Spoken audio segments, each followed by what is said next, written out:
GCRT Gandhinagar પ્રેરિત જિલ્લા શિક્ષણ અને તાલીમ ભવન નવસારી તથા જિલ્લા શિક્ષણાધિકારી કચેરી નવસારી માર્ગદર્શિત કલ્પના ચાવલા શાળા વિકાસ સંકુલ દ્વારા જય અંબે ઇન્ટરનેશનલ સ્કૂલ સમરોલી ચીખલી દ્વારા તાલુકા કક્ષાનો રાષ્ટ્રીય બાળ વૈજ્ઞાનિક પ્રદર્શન 2025-26 વિકસિત અને આત્મનિર્ભર ભારત વિષય પર યોજાયો હતો, જેમાં કલ્પના ચાવલા શાળા વિકાસ સંકુલ 2 ની 55 શાળાઓની વિવિધ શાળાઓની 109 જેટલી કૃતિ રજૂ કરવામાં આવી હતી, જે વિજ્ઞાન મેળાનું ઉદ્ઘાટન તાલુકા પંચાયત પ્રમુખ રાકેશભાઈ પટેલ, જિલ્લા પંચાયતના માજી પ્રમુખ અમિતાબેન પટેલ, જિલ્લા પંચાયત સભ્ય નિકુંજભાઈ પટેલ, સમરોલીના સરપંચ શીલાબેન તલાવિયા, તાલુકા ભાજપ મહામંત્રી સમીર પટેલના હસ્તે દીપ પ્રાગટ્ય કરી કરવામાં આવ્યું હતું, જેમાં નવસારી જિલ્લા શિક્ષણ અધિકારી જયેશભાઈ ચૌધરી, જય અંબે સ્કૂલના ફાઉન્ડર પ્રવીણભાઈ ગજેરા, જય અંબે સ્કૂલના કેમ્પસ ડાયરેક્ટર મહેશભાઈ ગજેરા, કલ્પના ચાવલા શાળા વિકાસ સંકુલ 2 ના કન્વીનર સંજયસિંહ પરમાર સહિતના મહાનુભાવો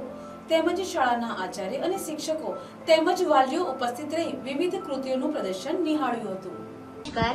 આજના ગણિત વિજ્ઞાન અને પર્યાવરણ પ્રદર્શનમાં હું કાનવી સાઈમા અને મારી મિત્ર પટેલ ખુશી આજે આપની સમક્ષ મુખ્ય વિષય વિકસિત અને આત્મનિર્ભર ભારત સ્ટેમ અંતર્ગત વિભાગ 1 ટકાઉ ખેતી આધારિત એક અનોખો પ્રોજેક્ટ રજૂ કરવા જઈ રહ્યા છે.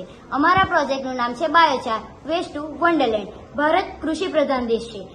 ભારતમાં 328.7 મિલિયન હેક્ટર જેટલી જમીન છે, જેમાંથી 160 મિલિયન હેક્ટર જેટલી જમીન ખેતીલાયક છે અને 2% જેટલી જમીન વધતી જતી વસ્તીને કારણે માંગમાં વધારો થાય છે અને વિકસતા જતા ઉદ્યોગોને માટે 1.2% જેટલી માંગમાં દર વર્ષે વધારો થાય છે. હવે કોઈ પણ દેશ જમીન નવી બનાવી શકતો નથી.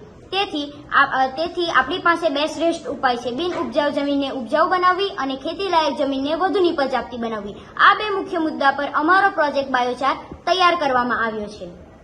બાયોચારથી ઘણા બધા ઉપયોગો થાય છે, જેમ કે જમીનમાંથી કાર્બન ડાયોક્સાઇડ ઉત્સર્જન ઘટે છે, પાણીની પોષણ ક્ષમતા વધે છે, જમીનમાં સૂક્ષ્મજીવોનું પ્રમાણ વધે છે, રાસાયણિક ખાતરના ખર્ચમાં ઘટાડો થાય છે અને જમીનની પેદાશ 20 થી 30% સુધી વધારી શકાય છે. આભાર. જય અંબે. હું મયુરી પટેલ, પ્રિન્સિપલ ઓફ જય અંબે ઇન્ટરનેશનલ સ્કૂલ અને આજના વિજ્ઞાન ગણિત પર્યાવરણ પ્રદર્શનના સંચાલક. આજરોજ અમારી શાળામાં કલ્પના ચાવલા શાળા વિકાસ સંકુલ 2 દ્વારા વિજ્ઞાન મેળાનું આયોજન કરવામાં આવ્યું હતું, જેમાં 55 જેટલી શાળાઓએ પોતાની 109 જેટલી કૃતિઓ રજૂ કરી. આ વિજ્ઞાન મેળા પાછળનું કારણ છે આપણી યુવા પેઢી વિવિધ અવનવી કૃતિઓનું પ્રદર્શન નિહાળી તેઓ વિજ્ઞાન પ્રત્યે જાગૃતતા કેળવે અને અગાઉના ભવિષ્યમાં તેઓ આવી અવનવી ટેકનોલોજીનો ઉપયોગ કરી પોતાનું ભવિષ્ય ઉજ્જવળ બનાવે. Thank you. નમસ્કાર. કલ્પના ચાવલા શાળા વિકાસ સંકુલમાં સમાવિષ્ટ 3 તાલુકા ગણદેવી, ચીખલી અને ખેરગામમાં કુલ 55 શાળાના 109 જેટલી કૃતિઓ આજે પ્રદર્શિત થઈ રહી છે.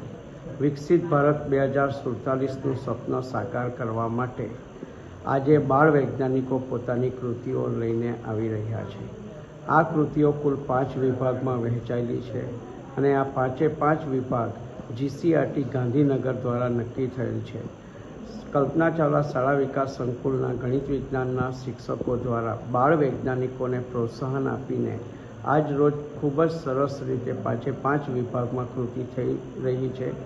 જય અંબે સ્કૂલની અંદર આ ગણિત વિજ્ઞાન પ્રદર્શન યોજાઈ રહ્યું છે. સંચાલકો દ્વારા જિલ્લાના બાળ વૈજ્ઞાનિકોને પ્રોત્સાહન આપવા માટે તમામ સુવિધાઓ પૂરી પાડીને એક આદર્શ ગણિત વિજ્ઞાન પ્રદર્શિત થાય એ માટેના પ્રયત્નો કરવામાં આવ્યા છે.